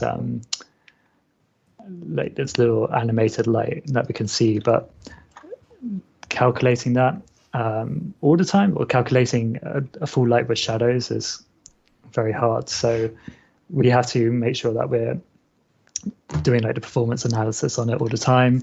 When we're building it in like very just like logical ways instead of things which are going to be just like really bad for the user for your playing experience. So yeah. That's why we the gas cloud's actually static and not like an animated gas cloud. Right. Because it has to, every time you load a gas cloud, it's got to start calculating the lights, it's got to process the VDB file itself, and it can take some time to do. So why it's not an animated, because the VDB file format is actually a static format. Otherwise you need to render X amount of files to play over each individual frame. Me está diciendo que uno de los motivos precisamente porque las nubes no son animadas es porque cada vez que, si fueran animadas, pues tendrían que recalcular la luz de seguido, cosa que algo me suena a mí del ray tracing, no sé si es una tecnología que suena a vosotros también, que ayuda a resolver esa clase de problemas. Pero bueno, dice que es uno de los motivos por los que estén en estáticas ahora mismo. Pero claro, si eso lo implementan para lo que sería Crusader, pues Crusader, si queremos ver esas luces, algo tiene sentido. No tiene sentido en que hayan mencionado los desarrolladores el ray tracing en algún momento, ¿no? Ya veremos a ver cómo hacen eso. So, do the particle simulations are they generally run on GPU or CPU to simulate? Las simulaciones de partículas van con GPU, o sea, con micro o con tarjeta gráfica. Bit of both, actually. I think we're now starting to go towards the GPU because it's just better. But before we were primarily CPU, but now we've got a lot of stuff on the GPU, so we're taking a bit of stress off the CPU. Just means we can add more particles. Right, and I know a lot of that. A lot of the prep work for Vulkan will help with that as well. Okay. Bueno, pues dice básicamente que al principio le daban el tema CPU, pero o sea, GPU es mejor, y que está mirando a ver de pues tratar de gestionar los recursos, y que dice Discolando que con Vulkan pues habrá pues un mejor ambiente, mejores posibilidades, ¿no?, para gestionar los recursos que emplean para partículas y más historias. A few of our artists can actually finally crank up those particle counts and a lot of curl noise. 4090 ti. One in particular. You know what? I've picked the wrong area. I say, where do we get that cube from? Where's the cube from? Where's the key from? Did I save the right one? Got gas child. Got gas child. Yeah, that's the right one. Are we in I think the you've wrong picked room? have you picked the wrong location? I not picked the wrong location. That would be very embarrassing. Yeah, that's That's it. the wrong location. That's the wrong location. I did it. I knew I would do this. Okay. Okay. Me están partiendo porque el This tío is se equivocó we can de fix this. Don't ubicación. worry, guys. Don't worry. But this is the one of the issues is like there's the disconnect between what you see in Engine and what you see in Houdini. So, especially with something as big as the coil, it's quite difficult to find where you are. That's why it's like important for us to like get this stuff. Que está hablando de que puntos donde haya desconexiones, donde haya pues incongruencias, ¿no? En lo que es las formas y tal. En un entorno como es en The Coil, que como es gigante, pues es suerte para encontrar movidas, que es complicado. Fit early and quickly Para because encontrar fallas, ¿no? De we textura y don't want demás. to like work in Houdini and then go to game and then be like, oh, why is it wrong? Like we did. For those asking questions about Vulkan, since I mentioned it, would point you to Calling All Devs from a month and a half ago, maybe 2 months ago. We had our director of graphics engineering, Ali Brown, on, and he talked at length about Vulkan and what you can expect from its implementation in Star Citizen. So he already said it far better than I could. So you should check that out. It's up on our YouTube channel right now. Me está preguntando a aquellas personas que quieran saber sobre Vulkan que pueden chequear vídeos pasados del Citizen donde hablan, de hecho hablan de un desarrollador del tema. Y bueno, si alguien quiere saber algo, pues le están dando cañita, ¿no? Le están dando cañita y bueno, pues la verdad es que con ganas de que lo implementen ya, porque vamos a notar una mejoría importante, yo creo, en aprovechamiento de nuestros equipos, ¿no? Cool. So what we see now is this is the child VDB. If I just turn down the density quite a lot, you can see it cuts out the parent one when it renders it.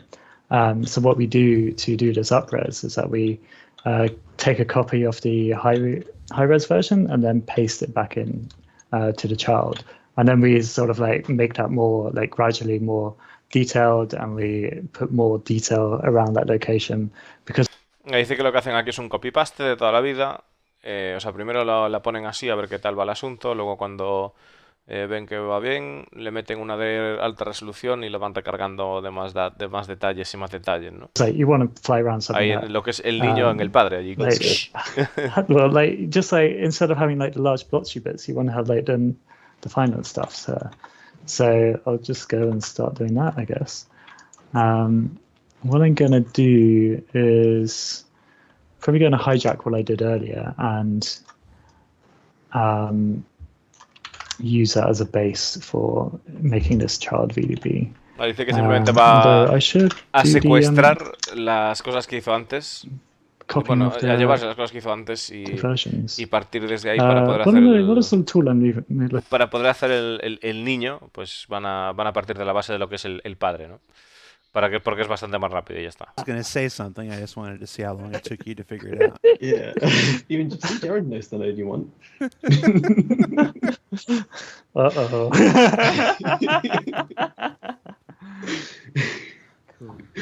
Cool. Yeah. So the cube's just trying to find the actual locations. Hopefully, you're going to make something nice for us, right? No pressure.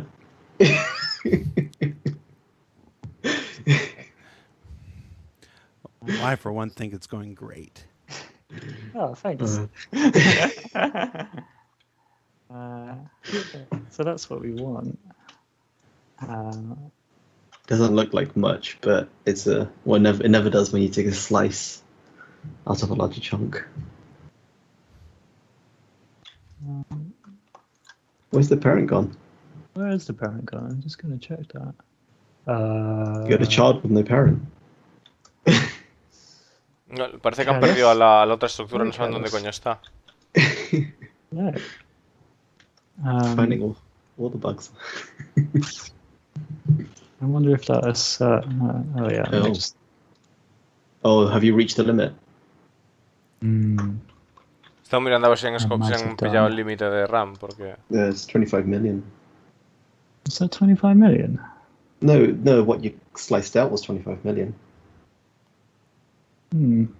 Yeah, this is where Houdini comes in useful, is that it's very data driven and we can kind of guess how Claro, dice que además aquí es donde podemos ver por qué el Houdini es bastante útil, ¿no? Porque pueden ver exactamente dónde cojones está la cagada. it's going to perform an engine just by looking at the La, data la and the de la, values la that risa aspirada, ¿no? Houdini's analyzing. Well, what are you trying to figure out? Why it's so large? Your transform's huge. It's 4 times the area. How do you? Sorry. Well, look in the viewport. The cube's massive in relation. Yeah, and then it's interesting how it's only cutting out. Oh, I see. Mm. So it's kind of like doing the inverse of it. It's filling and then subtracting a hollow cube on the inside. Silly me, I got the inputs wrong way around. Duh. There we go. There we go, that's better. Right. Now we're cooking. Yeah. So you can't really see a change. You can kind of. You can see the seam. Mm. So it has copied and pasted it across. So that the space station is now like a higher res child VDB. So this now allows Ollie to add a bit more detail that you wouldn't be able to on the parent to the points of Bueno, interest otra vez está location. soltando lo mismo, ¿no? Que gracias a lo que han hecho, pues van a poder añadir más detalle porque tienen al niño ahí metido y todo el tema. Y porque es un tema de más resolución que lo que es el resto de la estructura de gas. How many addresses across? I mean, you already grabbed a space station. It's about as big as you can get. Ya tendrás que suponer cuántas islas están, I do cuántas use islas that están reference quite a atravesando la lot. nube y Like, todo eso. well, the Eso es lo que están Gladius hablando, is lo están like de cachondeo un 40, poco. 20 meters across, 40 meters wingspan. So like you have to make sure that like that's like a nice benchmark to use. I could use a 20. person, but like this is Star Citizen. We got Gladiuses to use. 20 gladius across, 4 cutlasses in height. 20 gladios puedo poner, fulano, ¿qué es lo que va a poner? Did I? Yeah, that's not in the right position. So I'm gonna just like start that workflow again to add some more stuff on top here. Should use the sphere one. That was quite good. Oh yeah, I should use the sphere one. How are we doing for time? We could probably do it. About 20 minutes left. Way faster. Yeah, maybe better to start again. So, welcome to Star Citizen Live. Yeah, there's no one way to do things. There's 20 ways to do the one thing Yeah. for everything. Dice que Well, bueno, game están development, cachondeando not porque game dice que no hay una construction. manera de hacer una cosa, sino hay 20 maneras de hacer You're la not misma sitting there with a cosa. set of blueprints. You know, everything's already been figured out for you. All the engineering's been done. You just have to follow instructions. That's not how this works. Yeah, so he's trying to create that abstract shape again to what he did with the grid before to give a bit of complexity. So you want to be able to see into the sphere right now. It's just we'll create a hollow, a filled sphere. Vale, dice que estaban tratando de crear una forma abstracta parecida a lo que vimos antes, pero con otro método, y lo que han hecho pues es hacer esa esfera y luego pues recortarla y hacer un hueco, ¿no? Hacer el Words, hueco. a filled sphere. Y ahí tenemos la forma del niño que van a I'm poner just gonna let you supuestamente. go. I wanted to see where you were going. Please stop me. Save us. I know. In theory, I'm supposed to be here to save you when that happens, but sometimes I just like to watch the train wreck. I'm just like, where's he going? Where's he going? Un envío 80-80 a ti para... A ver, este juego definitivamente va a tirar un montón, o sea... Cuando salga, o sea, si lo queremos ver a calidad, pero bueno, es lo que comentaba Tito Roberts en su momento, ¿no? Que iba a tratar de aprovechar todo el tope de la tecnología que hubiese en ese momento. Yeah, and like doing this is really fun. I did a couple of tests over the last couple of days to make sure like what we're doing might be actually interesting for everyone. and it was just super light. It was a blast. Like just working with this tech it's just great fun. And it's really just Esto es it's muy just great divertido, to learn claro, to para use quien it. lo And hace, you can cabrón. just make so Pero much lovely stuff with it. So that's I think one of my favorite parts is working out the different ways you can create it. There's there's the pyro simulation, there's a particle simulation, just build it by hand. I think at one point I tried simulating life cycle of stars. That went well. that was we should explore that again.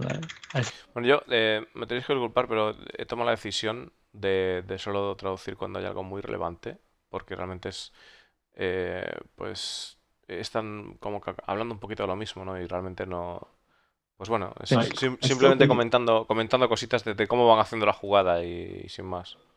Que es lo que hacen todos los programas de este estilo, ¿no? Hay cantidad de información que cuentan. Pues que casi no merece la pena que esté parando. Pues ha dicho, me duele el dedo meñique, pero me duele el dedo meñique en la zona tal. O sea, creo que no hace falta parar para eso, ¿no? Madre mía.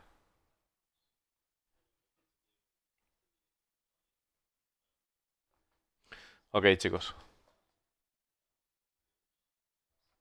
Explode and spew more particles, and then the gravity of the star will start pulling the particles towards it, and as it dies and explodes, it would push it away. Can you tell that Jake was watching a lot A ver, of un momentito, que aquí se ha dicho algo. physics? What we're hoping to do is simulate over time. If the star gets dense enough, it would collapse on itself and explode and spew more particles. And then the gravity of the star will start pulling the particles towards it, and as it dies and explodes, it would push it away. Can you tell that Jake was watching Voy a ponerlo más The pyro atrás. simulation, there's a particle simulation, just build it by hand. I think at one point I tried simulating life cycle of stars. That went well. that was we should explore that again. I think. Vale, ojito con... Bueno, esto lo ha hecho el tío por su cuenta, ¿no? Pero ya sabemos las cosas que pasan aquí por la cuenta de cada uno, ¿no? Entonces, en Star Citizen al final, bueno, pues está comentando que lo que ha hecho ha sido hacer una simulación de una estrella explotando, ¿no? Una estrella implosionando y viendo cómo se esparcían todas las partículas y bueno, y se quedaban como en órbita cuando explotaban y todo eso. Y esto lo ha hecho el tío en su simulación y tal. Entonces, claro, va a llegar pues un buen día, va a decir, mira Chris, mira lo que he hecho. Y Chris le diga, yo quiero eso en el juego. Y ahí, pues otro año más de desarrollo, que está muy bien, que mola. Pero, uff, hay que... Madre mía. O sea, puede estar muy guapo, ¿eh? Puede estar muy guapo que hagan eso. Pero bueno, que lo han comentado ahí. O sea, digo que a veces muestran ese tipo de comentarios. El otro día estuve probando no sé qué y tal. Y al final lo acaban poniendo en el juego. Y la verdad es que sería la hostia presenciar que una estrella se muera. O sea, eso sería brutal en el juego, ¿no? Pero bueno, no hay que calentarse con eso, ¿eh? Que solo lo he probado el tío ahí de cachondeo. I still think it's a valid method. I'll I think defend it's a it. valid method. So what we were hoping to do was that an artist would create a base shape or just populate an area of particles, and he would place celestial bodies in here. El tema de el tema de la 3080 se supone que va a salir para junio o julio y va a estar ya disponible a la venta, ¿no? En teoría. Lo que me da miedo es un poquito el precio que pueda tener, la verdad. Yo no sé, si la 2080 estaba por unos 900 pavos más o menos de salida, me temo lo peor. Espero que bajen de precio y que no sé, por lo menos 800 pavos sí que se mantenga. O sea, sigue siendo una barbaridad de pasta, pero bueno. Yo al final tendré que desembolsar para emitir y todo. Ya veréis, madre mía. I think like that's a great method. Like actually taking from that life as well. Like what we're doing wrong here, I would actually say, is that we're just creating from randomness and we don't have much like reference in the... Eso sí, la 3080 Ti cuando salga, eso va a ser prohibitivo. 1600 pavos, 1700, ya veréis. Eso será una salsa. It's really Yeah. yeah. Yeah, when you look That's at why we do concepts. That's why we do concepts. Yeah. it's I think it's quite tricky when you just pull up like the Eagle Nebula or the Horsehead Nebula and you say, I'm going to model that. I want that in my game. You're kind of saying, how do I do it? Claro, el problema es que si al final, si tú quieres poder ver ese tipo de cosas en el juego y verlas en plan a tutti, vas a... O sea, o la compras o te quedas sin ella, básicamente. No hay más. Es así de duro, ¿no? Yeah, there. Oh, sorry. You hear me okay? Yeah, fine. Yeah, back. Okay. Yeah, a lot of those are artists' interpretations of like what the data is. So it's kind of interesting to try to like find like the truth in that as well. So this is weird. This is going to be interesting. So I'm just copying this on. Detail. Yeah, let's put this in now and then see how it looks, and then and see where we've lost our station. Un Oh, momentito. it's got a nice little pocket down here. Un This could momentito, work. chicos. Now and then see how it looks, and then A ver. A ver un segundito. Vamos a ver por aquí. No puede ser, no puede ser. Quieto, quieto. Vuelve. Regresa donde has venido. Vamos a ver. Vamos a pillar aquí recortes.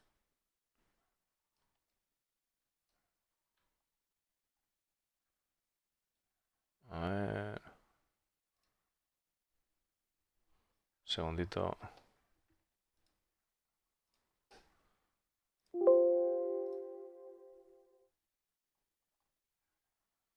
Vale, un momento.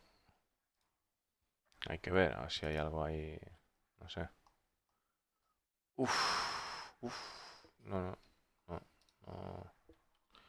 Está jodido el negocio. No se ve una puta mierda. Vamos a ver si pillamos una imagen un poco mejor. Por cierto, aquí... ¡Ey! Me la he liado. Andaba por aquí, que era donde estaban poniendo el crío. yeah, let's put this in now and then see how it looks, and then ¡Ay! A ver. Vamos a hacerlo. A ver. yeah, let's put this in now and then see how it looks, and then Quietos ahí un momento. Vamos a ver. ¿Cómo que grande? Claro, es que es algo muy grande. ¿Veis? Es algo muy grande. Es normal que sea grande. Un momento que...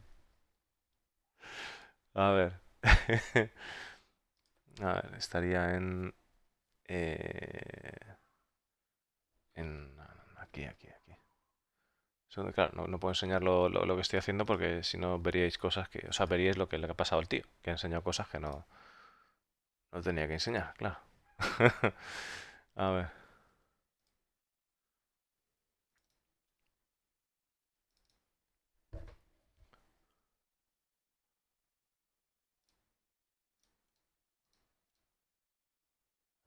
Sería aquí. Vale.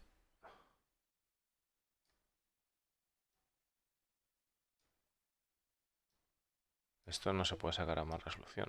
O sea, lo que estoy haciendo aquí. Creo. Y no creo que seamos capaces de ver mucho, ¿eh?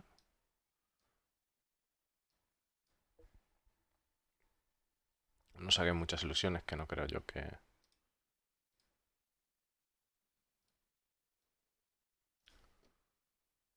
ver. Bueno, ahí tenemos la movida.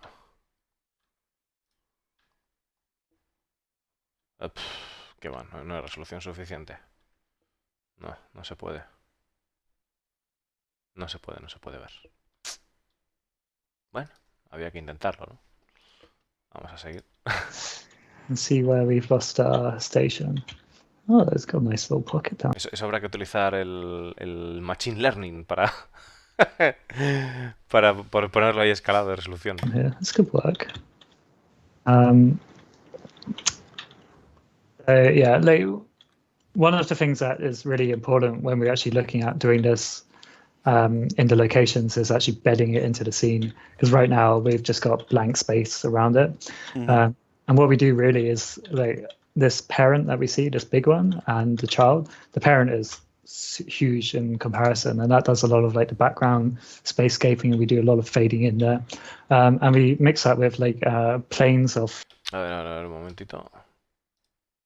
things that is really important when we're actually looking at doing this in the locations is actually bedding it into the scene. Because right now we've just got blank space around it. And what we do really is like this parent that we see, this big one, and the child. The parent is huge in comparison, and that does a lot of like the background spacescaping, and we do a lot of fading in there, and we mix that with like planes of we have this like shader called VFX transparent, and we use that to fill the large areas behind it, and then we start putting the VDB on that, so like you really bed in from just like a very soft thing to this like very wholesome volume, and then we have the finer detail with the child, and then when we go down further, we'll start to see more PFX showing up, the ones that are driven from the gas cloud itself, as well as like the local effects to like help spacescape the scene.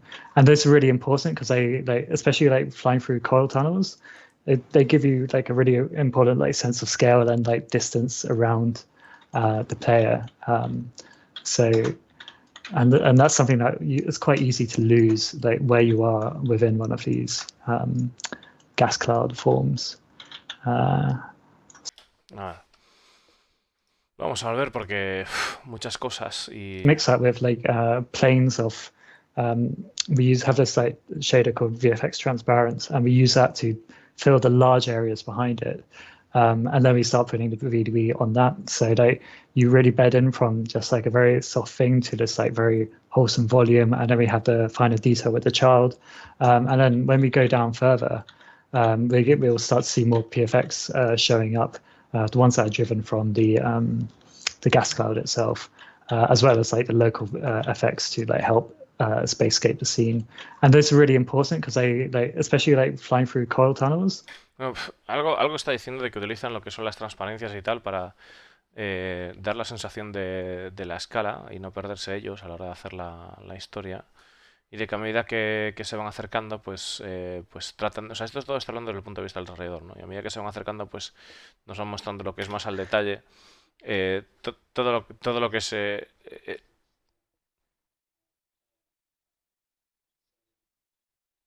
Something that it's quite easy to lose, like where you are within one of these gas cloud forms. So yeah, let's drop a light in. Sí, o sea, bueno, a medida que va haciendo, o sea, al final está dando una charla de estas típicas que da Gandhi cuando está empezando a dibujar, sí, porque yo hago esto y tal, bueno. Pero dice que lo que hace es que hay como esas transparencias que se ven ahí, ¿no? Que le da la sensación de la escala y que luego como que se va aproximando para ver cómo van conduciendo lo que es el hijo, ¿no? Los detalles y lo que son a mayores todos los detalles que tienen en la propia escena, ¿no? Como serían las luces de la estación, imagino, porque se han visto ahí reflejadas y demás. Yeah, Y que dice que bueno, que cuando estás en una nube de esas que es fácil perderse. Imagino que lo dice desde el punto de vista del desarrollador, que puede ser muy fácil perderse y no saber realmente lo que es el enfoque lo que es el enfoque del detalle que quieres ofrecer al jugador, la experiencia, ¿no? Supongo. modeling, I think one of the bigger challenges is to actually try to make it fit. You're trying to fade it into the universe. So towards the edges, you want maybe like a simulation or a density fading from nothing to something, so it just doesn't look like you've just put a massive ball of gas right in the middle of nowhere and just like, yes, this is acceptable. This is how it is. Grounding in, because like this scene that we have at the moment, it doesn't make sense. Like, what is this thing doing here? And that's like what we have to do. We have to like build the history of like a system of. Claro, dice que otro de los retos sería pues el meterlo en el universo, porque a la hora de meter este tipo de... O sea, a la hora de meter lo que es la construcción que tiene hecha el tipo y meterla a lo que es el juego, quizás no sea el resultado esperado por el entorno en el que está o el ambiente que está, que se ve distinto, ¿no? Una vez está subido al universe, digamos, a la build del universe. Entonces comenta el tipo que, claro, que de repente pues hacen preguntas de qué cojones haces esto aquí, ¿no? Que tienes que ir a buscar pues referencias del lore o para tratar de encuadrar las cosas o tratar de ver qué pasa con esas formas que hacen, ¿no? A location, and like all the environment artists will tell you like that it's such an important thing to do when you're making like video games. You tell a story through the art in situation. Claro, dice que es muy importante mirar lo que es el lore y demás, porque además una de las tareas del artista es tratar de contar una historia a través de su arte So y de las localizaciones que hace. Yeah, like if you put like an asteroid field like in the middle of the sphere on your parent, you could maybe say, oh, maybe this was a planet and exploded, and it was just mined and then collapsed on itself. Claro, dice que de repente si... Mira, voy a traducirlo tal cual, que mucha gracia. De repente, pues si ves un campo de asteroides en una nube, puedes decir, oh, puede que haya sido un planeta que haya explotado y esté todo rodeado de asteroides y de una estación para aprovechar esos materiales. And it released all of these the gas and dust. This is how it came to form, kind of thing. Just need a bit of a history to it. Now, can these VDBs be used for things other than gas? Like, can we use these for asteroid fields or other Yes, stellar so- phenomenon? I think we're looking at I mean, not phenomenon, but I mean, it's as much as you can think of what other things could use a nebula for. But the data in itself that the VDB offers, such as density, can be used to help populate a level. So instead of having an artist hand placing asteroids in a vast area as large as a parent is, they could use the VDB's density value to start spawning asteroids in a massive, vast area, and it would. Claro, dice que el tema del VDB, el volumetric algo, creo que era, o el volumes o algo así, bueno, dice que sí sirve para algo más que para lo que están utilizando. Dice que, por ejemplo, que si un artista tuviera que poner un campo de asteroides, pues en vez de tener que ponerlos a mano, puede pues poner un volumen, un número determinado para que haya un número determinado también o sea, para que haya una cantidad determinada de asteroides que aparezcan. You could have asteroids only in very thick areas, so you'd have asteroids in the more dense parts, and then not so many, maybe a couple in the low density areas. yeah, we have Claro, o sea que tendrías por un ejemplo, no está poniendo, pues quizás tengas una zona menos densa de asteroides, otra zona más concentrada de asteroides, que puedes andar jugando con eso, con los VDB. we have the asteroid gas cloud entity, which does that.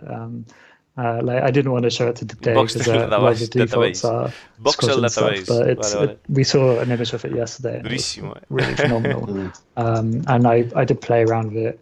I just popped VDB square and put some rocks in the other day and just like flew through it. And it was really fun.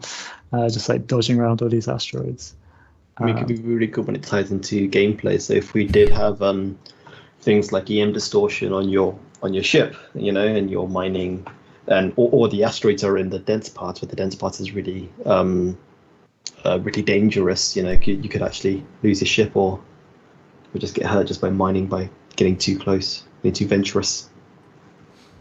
Dice que también pueden setear lo que sería, o sea, pueden poner a través del VDB lo que sería mediante esos parámetros el que tu nave pues se viese afectada, ¿no? A nivel electrónico y demás, y también para asteroides, o sea que te acercas demasiado que pues a la mierda la nave, ¿no? Que sea algo peligroso, lo que te vaya avisando, mediante de forma gradual pues haya cada vez que esté peor el asunto, ¿no? So we started adding some detail in here. I've just lightened it up because it's still quite thick here. One of the things that we spend a lot more time on is making sure that we're not getting too much noise down the voxels, as well as making sure that we're bedding this parent into the child better. Menos mal que me has dicho lo que cojones es eso, porque Chiguan, porque si no, acaba de decir, una de las cosas que nos aseguramos es que no tengamos demasiado ruido en los voxels, o sea, el VDB. I'm really spitballing with this design, but kind of interesting, having this thing there. It's kind of fun. Should we fly through it? Sure. See how that goes. Whoa.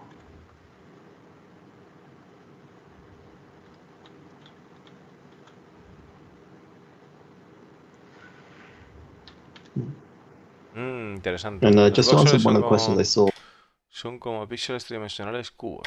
and someone say with simulation time, it's close to real time, but in Houdini speaking, because we're not looking for solvers or simulation to actually give us the detail. We just want it to give us the density for us to work with. We actually add the detail after simulation, so with Fume. So Claro, dice que lo que aquí están haciendo es que primero hacen una pasada y que no están buscando el detalle, sino lo que están buscando es la densidad. Otra vez está apareciendo el nuevo sistema de targeteo, por when cierto. an artist does a simulation in Fume, they will take it to Houdini, and then Houdini can start processing with that cloud detail node to add the detail that.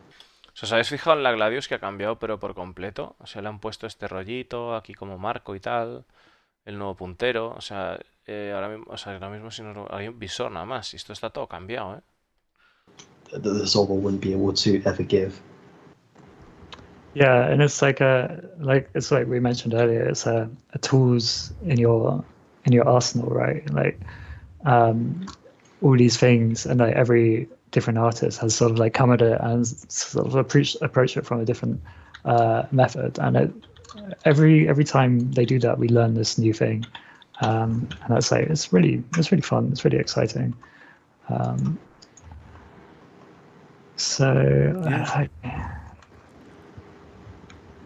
yeah, Just makes it more difficult when teaching new artists how to make a nebula. It's like, which method do you want to learn? Yeah. Funny enough, the Jake or Jake's method. Because we've got Jake Daney and Jake Dunlop, and then me, Jake, that and Ollie that work on VDPs. If you're called Ollie and you work with volumetric software, please apply. We definitely need you. How many do we have now? I don't 3, know. 4? Están diciendo que están buscando gente que trabaje con software volumétrico, que echen un appli en la empresa. I don't know how many. Or Ollies. Not enough Ollies, I can tell you that right off the bat. We don't have as many as we do Chris's. you ever have to go through the address book in Outlook and look for a Chris? It's like, oh my gosh, there's so many Chris's. Yeah. So I realized that we were actually exploring quite a low-res VDB. Imaginaos cómo cambia todas las pantallas, ya ves, va a ser una locura. Cuando pongan todas las pantallas de las naves, todo el tema de los elevadores, todos... El tema de los cascos, de los trajes nuevos, de que puedan saltar los cascos, o sea, son un montón de cosas. Pero bueno, yo creo que ahora mismo lo que todos queremos es ver estando completado. Estando completado y Crusader finiquitado. Lo que pasa es que, claro, por lo que se está contando de que solo tienen a un par de... O sea, que tienen 3 o 4 personas trabajando en el tema de volumétricas y demás, con calma. Va a haber que tomarlo con calma. Y por lo que estoy viendo están como todavía explorando nuevos caminos, ¿no? Nuevos horizontes para esta tech. Como que se les ve que todavía no tienen la cosa muy estructurada, en el sentido de que... No sé si será posible tampoco, ¿no? Pero en el sentido de que hay muchas cosas que son a mano alzada, ¿no? Digamos. Hay muchos pasos del proceso que tienen que hacer, pues, a criterio demasiado libre, ¿no? Para poder acelerar el proceso de la tecnología de creación de planetas de gases. Ya veremos a ver con lo que nos salen. Disconnect in the voxel sizes. So if you can see here, we have every polygon here is one of the voxels of the high. Cada polígono que vemos ahí es un voxel. This child, and then this parent is what we see with the blue squares at the moment. And this is actually a really minor example of it. But like in other cases, we'd have like one blue square, which would be like half of this. So that's really like where this parent-child workflow comes from. It's a good example for the jump point. That's what you would have seen if we didn't have a a child VDB in there with a much higher resolution around the points of interest. Yeah, because all you see is like this sort of blurry fog. And what we do is that we Claro, dice que si no hubieran tenido el tema de hacer el hijo otra vez, que están bastante distentes con eso, se ve que les mola el rollo que le ha costado y dicen, coño, por fin hemos encontrado, ¿no? Si no hubieran puesto eso, otra vez repitiendo el tema de la CitizenCon, que hubiéramos visto una niebla borrosa simplemente, que no hubiéramos visto tanto detalle a la hora de cuando salió el salto y todo eso, ¿no? layer some of the PFX on there to get that like really intimate, like quite close to your canopy detail. But between that and just that big voxel, there's such a difference that we need some intermediate stages to do that. Okay, what should I do to add this? I mean, You got about 3 minutes. So Oh. what can you, Vale, you quedan want to take 2 another flight minutos. around? You want to take another flight around? Yeah, sure, that sounds good. but what we could do if Ollie handed his project file to another artist, they could change the sphere to maybe a cylinder and run it through the exact same network. You just get an entirely different result just by changing the shape or changing the amount of polygons you had. Que una de las cosas que dice es que, por ejemplo, en el tema de lo que han hecho, que si en vez de poner una esfera hubieran puesto un cilindro, hubieran tenido un resultado totalmente distinto, como parece obvio. On the sphere itself. Pero está comentado porque hay esas opciones, ¿no? De poder variar. This. Que en realidad es relativamente rápido, ¿no? Get us let's get a screenshot for the Get the money shot. for the YouTube thumbnail and for social media before we mess it up. No, you trust me to make nice work. no. I trust you to make nice work. It just, it's the non-destructive Programmer art. workflow. It's just. But because it's not destructive, we actually allows designers to create things like the coil and white box, the coil with VDBs instead of just geometry. They can give Houdini the piece of geometry, Houdini, and that's it. They will just hit save, and then they get sort of like art would actually create this network before this. So it's what art says. This is a nice starting point. This is what. Claro, dice que una de las cosas interesantes es que, por ejemplo, se han creado una geometría toda para lo que es de coil, que pueden aprovechar ese trabajo, no tienen por qué tirarlo, porque pueden utilizar esa geometría que han creado para meterla en Houdini y pues de Houdini llevarla aquí y aprovecharla. We're imagining for it. So when you put your designer geometry in here, this is what it could look like. And of course, it should go without saying, but we're going to say it anyway. This is less than an hour's work. Yeah. Of what we've done. Yeah. So Claro, y todo este trabajo, mirar el hecho de que ha sido un trabajo que han hecho en menos de una hora. La verdad, en menos de una hora en hacer esto, en realidad no está nada mal. So what we're showcasing here, what we always showcase on Gamedev, is not even a close approximation to what can actually be delivered with the tools that are disposable. Que además está diciendo Discolando que en realidad lo que han mostrado aquí que ni siquiera es una aproximación cercana a lo que realmente puede hacer, ¿no? el equipo. And the work of many folks on the team going through and optimizing and cleaning up and. Yeah, let me show you some of the other examples I did quickly. This is the one that we did earlier today. So this, you can see this big parent here, and then we whacked this little station and down here. Yo quiero And it's enseñar same algunas workflow. cosas, We had this like algunas cosas que hizo hoy antes de mostrarnos esto, que estuvo practicando hacer una estación y tal. Did that in an hour as well. we did them all in Yeah. an hour. And there was also this one, which is kind of interesting. This one has some quite nice details. My local trials aren't very exciting, and this one's out of place. What are you over there? So this whole time we've been working in a level that actually had multiple gas clouds and stations going. Yeah, Yeah. I mean, just in case like things. Está diciendo, Discolando, preguntando, o sea que realmente hemos estado trabajando en un nivel en el que ya hay muchas más estaciones con nubes de gas aquí, en plan, que ya las tenía hechas el tipo, ¿no? En el mismo espacio de trabajo. See the other guy. It's really easy. I guess you could say in 3 hours you made 3 different nebulas. In 3 different locations. Dice que And this one, en 3 horas hizo 3 nébulas diferentes en 3 diferentes localizaciones. La verdad es que se están acelerando mucho los procesos de trabajo en cada vez más, ¿no? En Star Citizen. Y sin perder detalle, porque estamos viendo que en realidad lo que hacen es mejorar aún por encima, ¿no? Solo hay que darse una vuelta por cualquier lado del verso y ver que es una auténtica locura.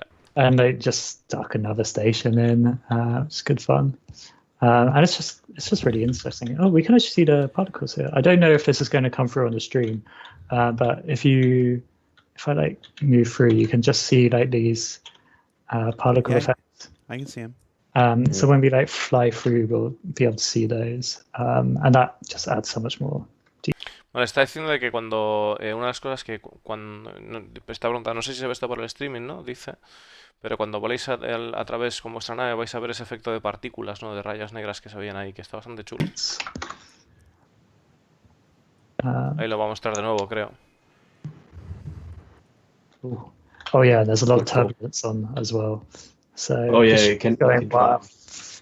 yeah, you can use density to drive forces as well. Dice que hay un poco It's de a dangerous densidad landing zone. también. Ahí vemos también el efecto en la Very Gladius, ¿no? interesting, actually. Vape station. Estación de vapor, Vape Welcome to Station. Vape station. Bueno, esta sí. Madre mía. Jeez. Yeah. You really piled it on this one. Oh, just every citizen with a vape. Just walking through the station. Están hablando además de, It's the de vapero, requirement. del vape, ¿no? All right. Para la All estación. right, we Vaya are tela. at time. Let's go ahead. Para hacer la and estación, ¿no? Que la wrap hagan con this eso. up before it degrades anymore. You can go ahead and stop the screen share, and then if you can, we'll just there you go. Oh, now you're in the big screen. Hold on. Now you're in the big screen. Now I'm covering you. Hold on. What if I just there's no you moved places, so sorry. So you're just missing Jacob. Sorry, Jacob. So yeah. So Thank you. thank you so much, guys, for taking the time to be here on the show with us. I gotta get Jacob in there somewhere. I'll just get rid of me. There we go. Hold on. We'll do this. Hi, everybody. So hi, everybody. Thank you for taking the time to be here on the show with us this week. Remember, Alpha 3.9 is live on the servers right now, so check that out if you haven't already.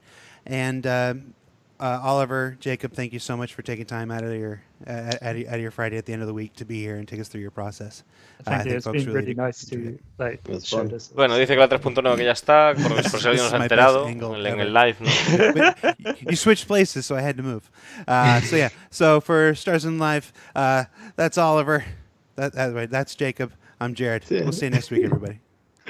Thanks. Bye. Bueno, no estuvo mal. O sea, han enseñado cosas interesantes, la verdad.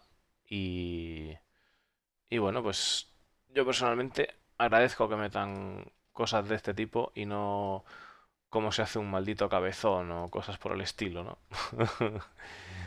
Pues nada, chicos. Mil gracias por el apoyo y las visitillas, como siempre. Y bueno, pues ahora vamos a seguir dándole al verso. Pero voy a guardar este directo ya para la peña que no lo haya podido ver ahora, pues que lo pueda ver luego. Ahí venimos.